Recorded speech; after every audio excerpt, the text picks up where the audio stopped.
chance to go out and check out the activity on the South Lawn. We've got a few waves still to go. The President and the First Lady welcomed thousands of families here to the White House this morning for the 139th annual Easter egg roll.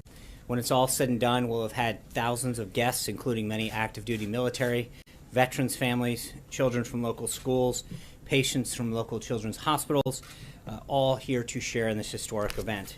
Right about now, the President is finishing up his regular meeting with the Secretary of State.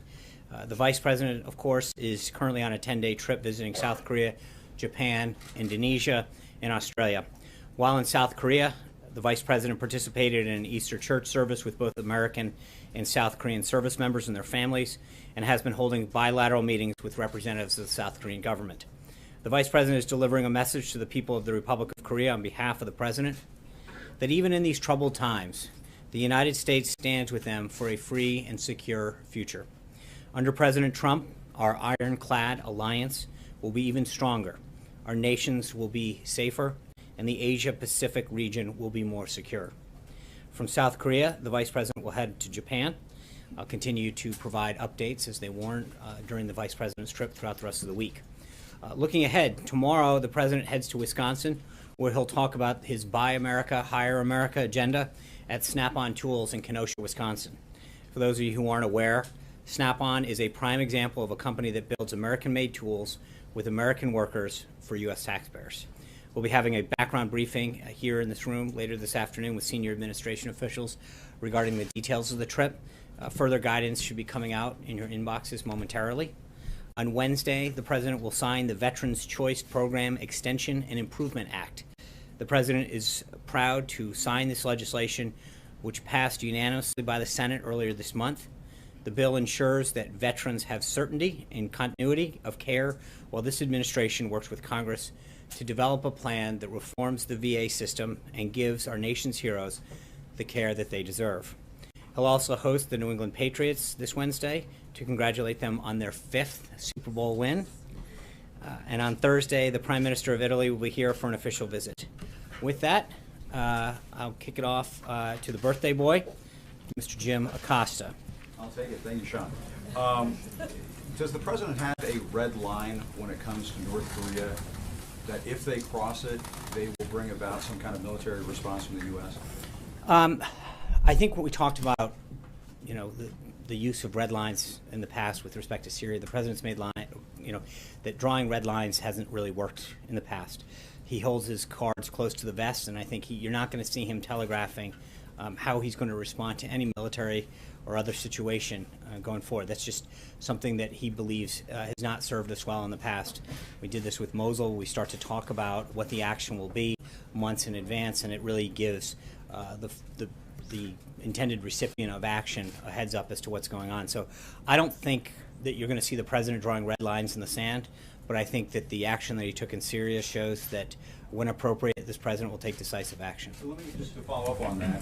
Syria is one thing. North Korea is quite another when they have nuclear ambitions the way that they do. Right. When you talk about, well, we did this to Syria and we did this to Afghanistan, is that no, I think in the case too loose with bombastic rhetoric? No. I think, and again, I please don't read too much into that in terms of trying to make an analogy on the action. I think it's quite the opposite.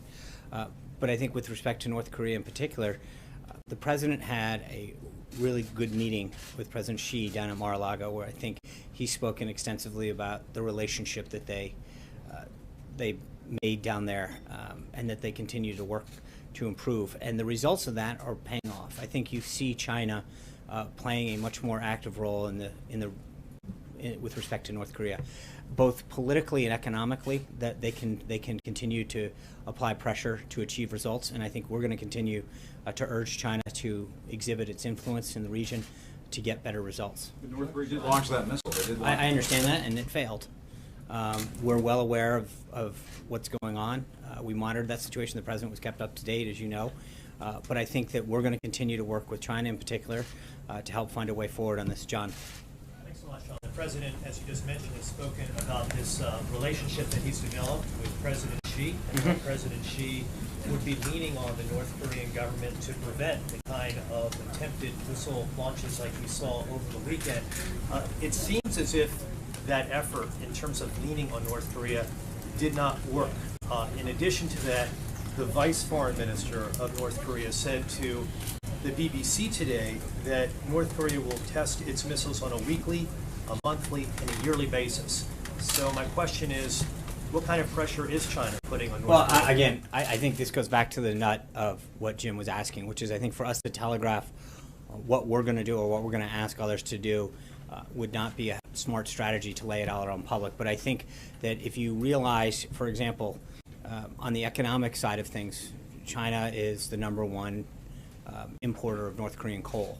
I think to see them curtail some of that has a real economic impact on the region. There's a lot of economic and political pressure points that I think China can utilize, and we've been very encouraged with the direction in which they're going. But it seems as if North Korea is essentially, just based upon what they tried to do over the weekend, thumbing its nose at even China because of what they attempted to do.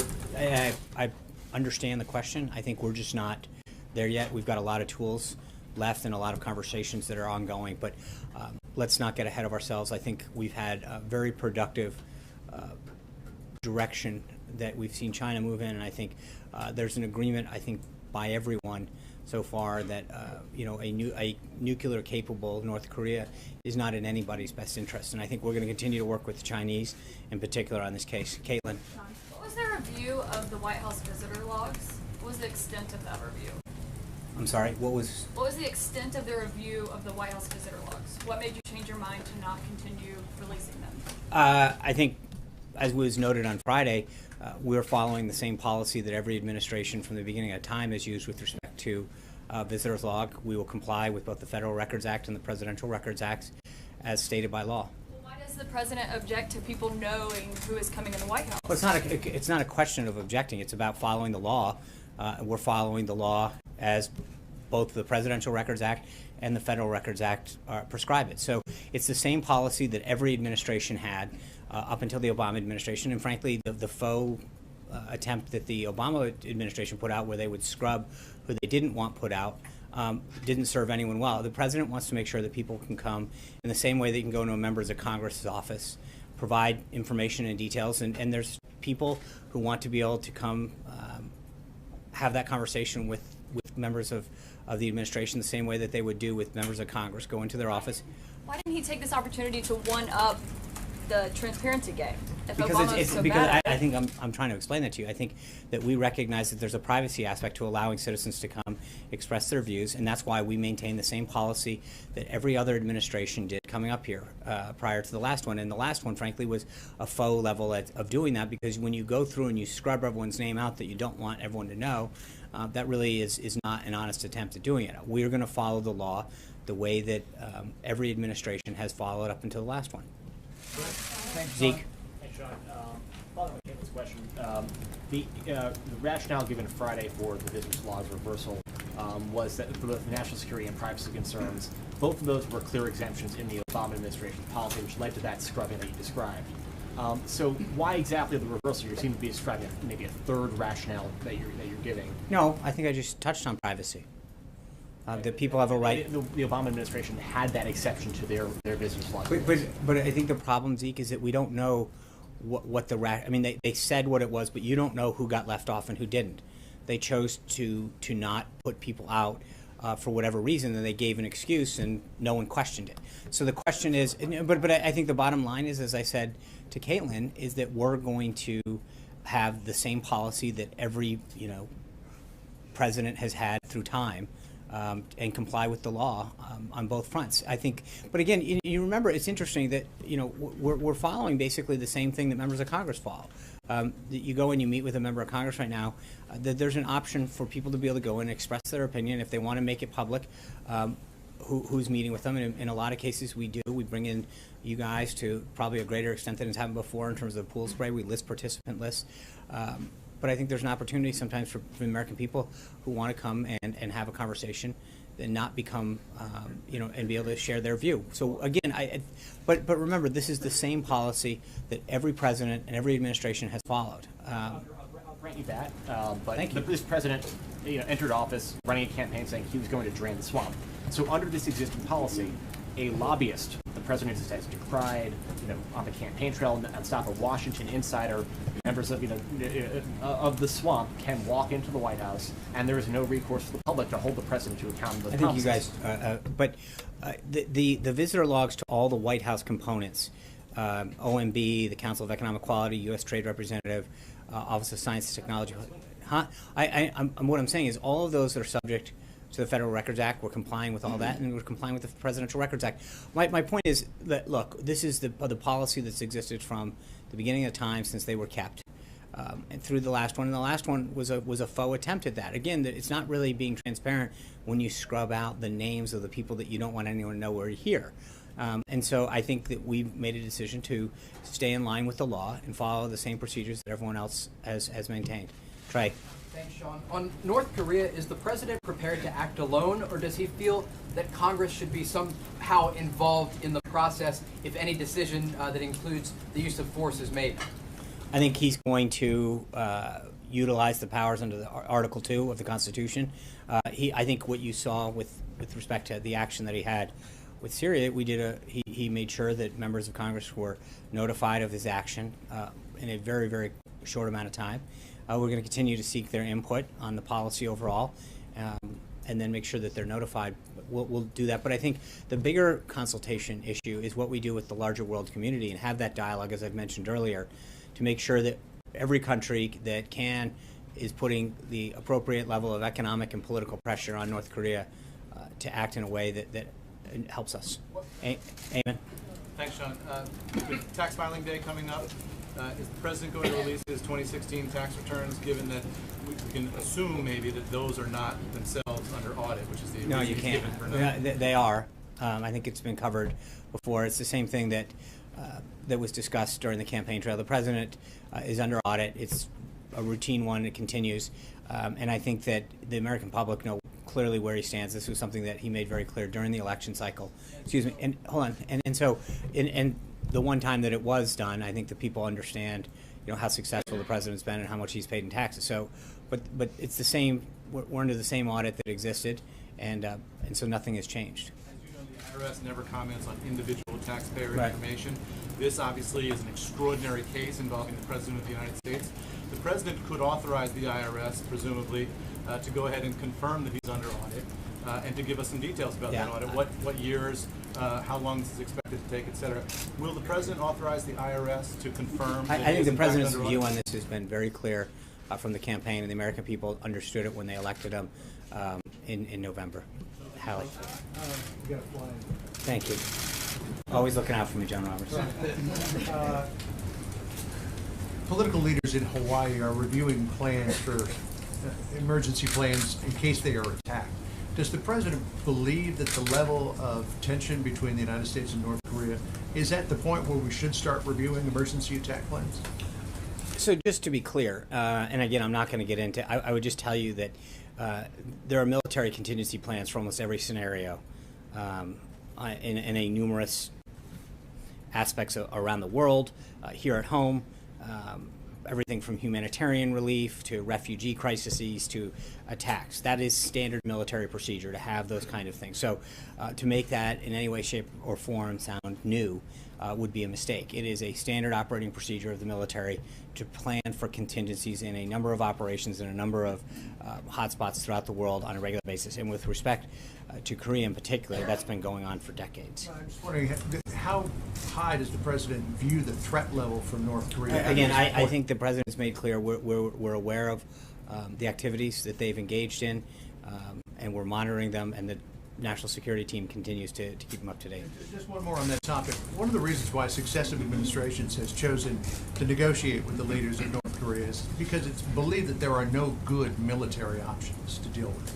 Does this president believe that there are viable military options for dealing with North Korea? Again, Will I'm the not. telegraph- I what you may or understand may that, not do? but I think taking anything on or off the table in itself, limiting your options to some degree, and so I'm not going to even discuss that, Julie. I wanted to ask a couple of questions about the situation in Turkey. Mhm. Is the president concerned at all by these reports from international monitors that this referendum that gives President Erdogan these sweeping powers had irregularities in it? My understanding is there's an international commission that is reviewing this and issues a report, so 10 to 12 days, and so we'll wait and let them do their job. There were international monitors throughout Turkey, and we'll let And the. what would he like to see Erdogan do? Would he like to I see think him at this hold point, right I don't now think, while I that think happens? we'd rather not get ahead of that report and start to make decisions without knowing. There were observers there, as there routinely are, and I'd rather wait and see. And just beyond the irregularities, just the act that that Erdogan is going through to try to accumulate these powers. What does the president make of that? Again, I'm not going to, they have a right to have elections, and there are people participated in that, but before we start getting into their governing system, let this commission get through its work. Steve. Sean, when Vice President Pence says that regarding North Korea's strategic patience is over, Right. what does that mean exactly? The era of strategic patience was a policy that the Obama administration enacted to basically wait and see. I think we have now understood that that policy is not one that is prudent for the United States, and I think that's why you've seen stepped-up efforts, particularly with respect to China, and that's why I think the relationship that the president really is building on from the time that he spent down in Mar-a-Lago with President Xi is hopefully going to produce results. And so part of it is to actively engage with world partners like China in particular that have economic and political influence that they can utilize. What would it take to restart some sort of talks with North Korea? Well, let's see. Again, I'm not going to get ahead of the policies right now. I think we're seeing some active engagement with China, and that's helpful. So let's see how that goes. Allie. Thank you, Sean. I have two for you on North Korea. You're doing it today. You've done it before. You've stood at the podium and said you don't want to telegraph moves Right. that the president will make, because you want to preserve that element of surprise. A Kremlin spokesperson said today President Trump is more impulsive and unpredictable than Kim Jong-un. At what point does this strategy of unpredictability become a liability? Well, I respectfully would disagree. I think that the rest of the world, when he acted in Syria in particular, the world community, not just the world community, but here at home, on a bipartisan basis, applauded the president's actions. Well, I think absolutely, but it's not.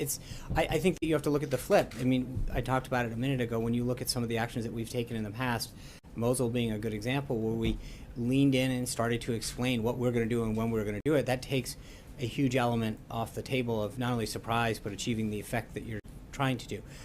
So the world community, and especially the more that he meets with world leaders and developing relationships, repairing relationships, and reasserting the U.S. place around the globe, it should be a reassuring to not just us here at home, but around the globe. People are excited that the president is taking action, and decisively so. You've made it clear that you're not taking options off the table, right. including military options. Defense officials have estimated for a long time that war on the Korean Peninsula will cost thousands of lives. It could economically devastate South Korea. Is this to be read then as an acceptance of that risk by the Trump administration? No, it's again. I think the point is that if you get into a series of hypotheticals about what you will take on or off the table, will we do this or not that? At some point, you really start to narrow your options, and I think the president has long held a strategy that doing that begins to give the enemy, the opponent, whatever it is in any particular case, whoever he's, even if it's just a negotiation. The options of knowing where to go and where not to go. And so the president's been very clear that not taking options off the table gives us a stronger hand. So do you accept the risk of war? I didn't no, because again, by what you're trying to do is to get us to take something off. I think at the end of the day, we will always act in America's best interest to ensure that our national interests are protected. And so if we were to say that we're taking something off the table in any way, shape, or form, that would limit what we have to do. We are going to make sure that we do what we have to protect our national interests. And obviously, with respect to South Korea, we've been very clear. The Vice President spoke very clearly about the need to strengthen and cement the alliance that we have with South Korea during his visit. I don't mean to belabor the point, but I just want to be clear because I want to flip the coin, right, which is something you've talked to us about. If you're not taking options off the table, if you flip it then, that can be read as you're accepting the fact No, that I the think that's a crisis could stretch. escalate Right, to South Korea. that's a stretch. I think don't. That's the point. I'm not. No, it's not a question of taking the risk or not taking the risk. Again, you can start to go down a very dangerous path of, will you use this, will you not use that? The president's very clear, and I think that everybody who's been briefed on him, and I think when you look at the quality of the national security team that's surrounding him, by all accounts, probably the best in our nation's history in terms of all across the board. You know that the president is getting unbelievably sound and strategic advice on how to protect our national interests. Brian.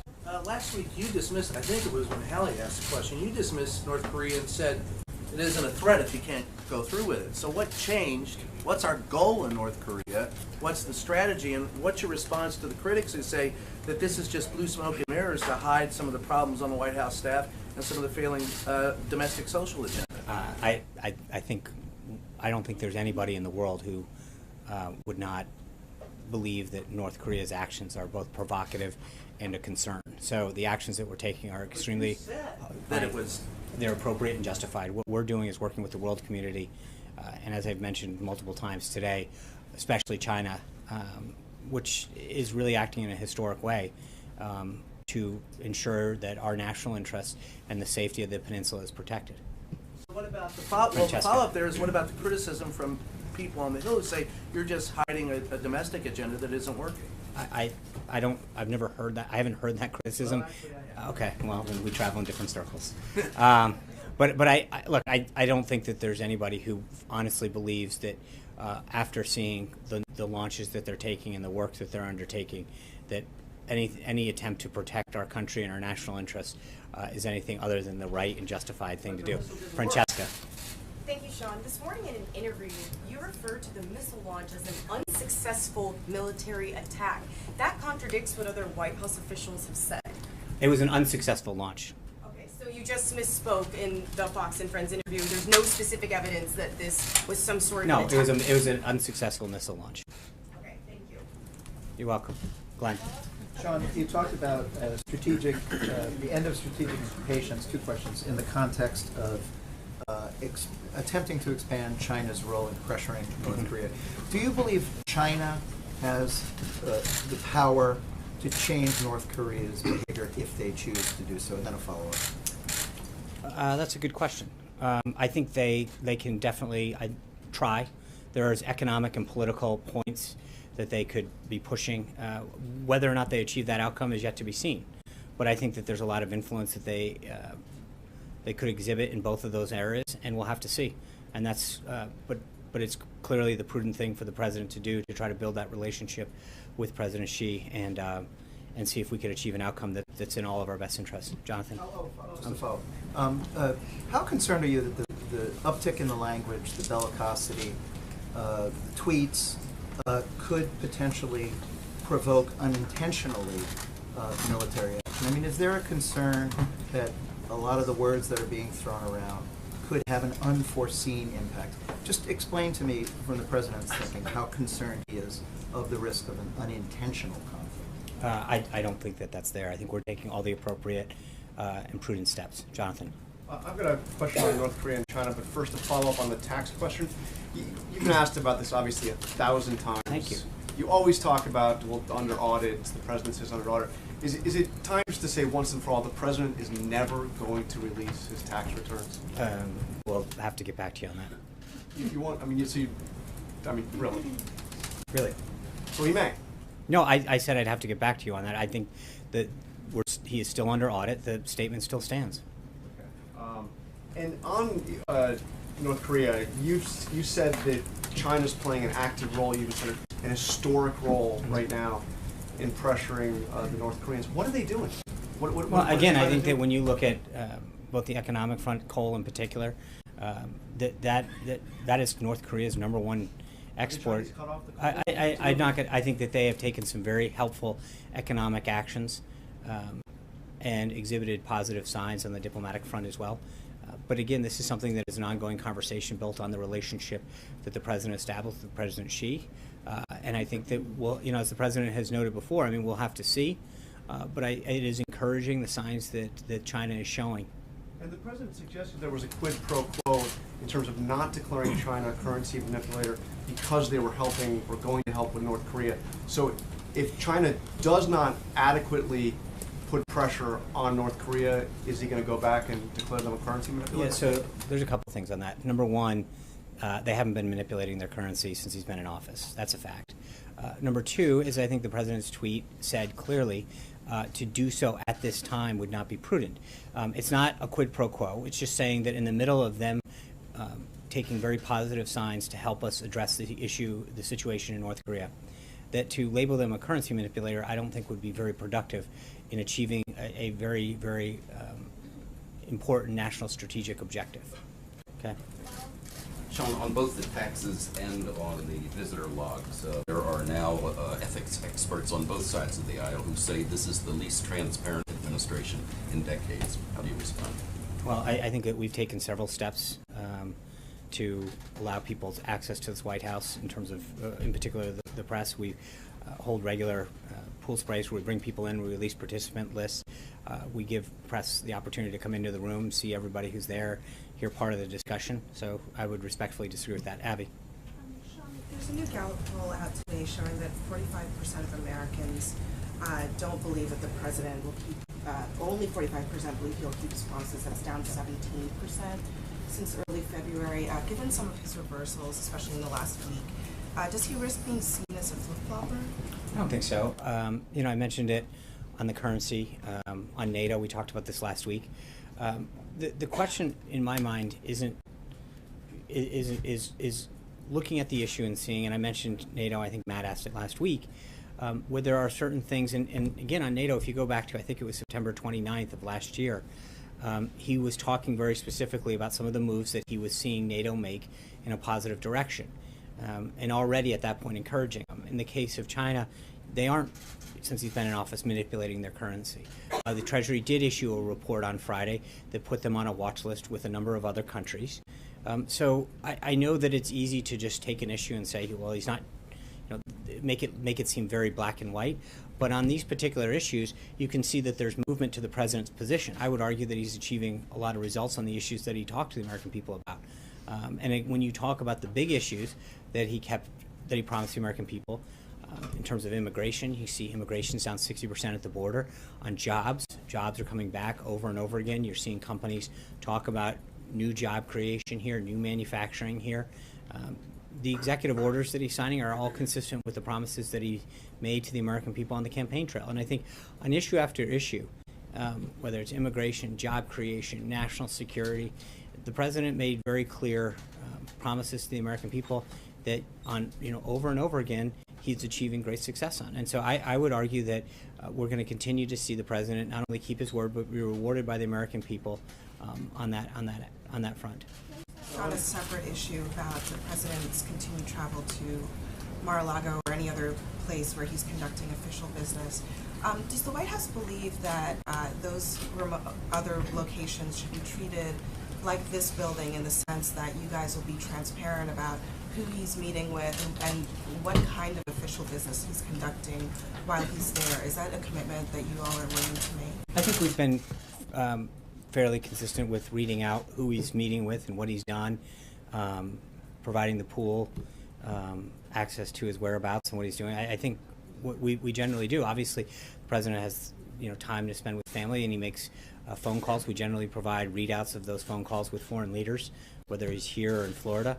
So I think we've done a fairly good job of making sure that people know who he's meeting with, who he's speaking to, and when appropriate, the context of those calls. But that's not true, Sean. Long stretches of time go by and we get full reports from the pooler saying we've been asking the White House for information about what the president is doing. I understand that, and we don't get that information. I we can't even get an answer to whether he's golfing or not. I understand that some days that you don't get it as quick as you want. Some but, days we never okay, get it. but with all due respect, Julie, he's entitled to have moments with his family and private time. So I think respectfully, I would disagree. I think we do a very good job of getting you information, of bringing you along to events, whether he's here or at a location or even going out to dinner. We've lived up to that. I think the president and is entitled to have some times with his family and friends to just catch up. But then that's the difference than what you're saying. No, Abby, but which is that you are providing. no, that but information. what I'm saying is her question was about official business, and when he does have a call and when he does meet with advisors, we generally put it out. But when he's meeting internally, in the same way that when he's meeting here with his staff, we don't read out every staff meeting that's going on. And so when he's down traveling and he's having meetings, whether it's on Air Force One or wherever, you know, that's what his staff does, is they provide him updates and policy briefings and give him an opportunity to make key decisions with their insight into a particular issue. That's That's what all presidents do. And I think that I would respectfully suggest that we have done a really good job of making sure that that the pool in particular has provided information in terms of his whereabouts, and then we've provided background briefings on issues that are coming up, where we're going, why we're going, and what we intend to do. So, you know, I get that there's always going to be this back and forth. You guys are going to always want more. And I think that we've tried to do what we can to get you that.